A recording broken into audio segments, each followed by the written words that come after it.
ছাত্রলীগ নেতা সাদ্দামের স্ত্রী ও শিশুর মৃত্যুকে ঘিরে সামাজিক যোগাযোগ মাধ্যমে নানা দাবি ছড়ালেও ঘটনার প্রকৃত কারণ নিয়ে তৈরি হয়েছে বিভ্রান্তি। বাগেরহাট সদর উপজেলার সাবেকডাঙ্গা গ্রামে ছাত্রলীগ নেতা সাদ্দামের স্ত্রী কানিজ স্বর্ণালী ও ৯ মাসের শিশুকে পাশাপাশি দাফন করা হয়েছে। শুক্রবার নিজ বাড়ি থেকে মায়ের ঝুলন্ত মরদেহ ও শিশুর নিথর দেহ উদ্ধার করা হয়। মৃত্যুর পর সামাজিক মাধ্যমে অভাবের কারণে আত্মহত্যা ও সাদ্দামের দ্বিতীয় বিয়ে নিয়ে অভিযোগ উঠলেও সাদ্দামের পরিবার এসব দাবি নাকচ করেছে। পরিবারের দাবি, সংসারে কোনো আর্থিক সংকট ছিল না এবং দ্বিতীয় বিয়ের তথ্য ভিত্তিহীন।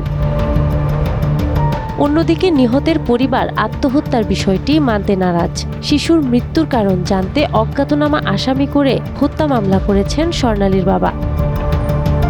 এদিকে জানা যায়, অংশ নিতে সাদ্দামের প্যারোল না পাওয়ার বিষয়টি নিয়েও প্রশ্ন উঠেছে। জেলা প্রশাসন জানিয়েছে, যেহেতু তিনি যশোর কারাগারে, প্যারোলের সিদ্ধান্ত সেখানকার কর্তৃপক্ষের এখতিয়ার। অন্যদিকে স্ত্রী ও সন্তানের মৃত্যুর ঘটনায় যশোর কেন্দ্রীয় কারাগারে আটক বন্দী জুয়েল হাসান সাদ্দামের প্যারোলে মুক্তির বিষয়ে কোনো আবেদন করেনি তার পরিবার, এমনটাই জানিয়েছে স্বরাষ্ট্র মন্ত্রণালয়। পুলিশ বলছে, সব দিক বিবেচনায় তদন্ত চলছে। নাহার বৃষ্টি, টাইমস টুডে।